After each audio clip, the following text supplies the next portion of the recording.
Hello guys welcome to थर blog. आज चाहिँ तपाईँलाई म इन्ट्रेस्टिङ कहानी सुनाउँछु है।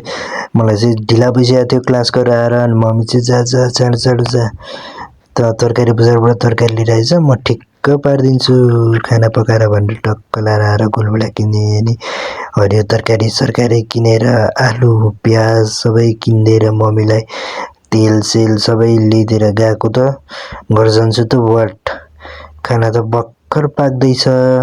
अनि हतार हतार खाएर टुई टुई टुई हिँडेर अफिसको लागि गयो।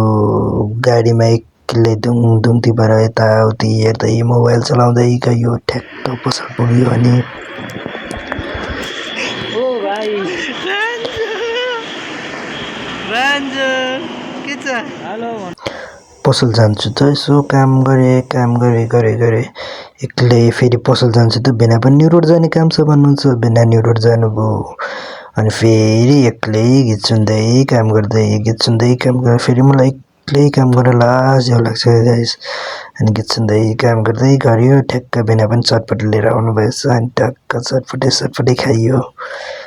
चटपटी खाएर बसेको त बत्ती नै गइदिएर सेट भयो।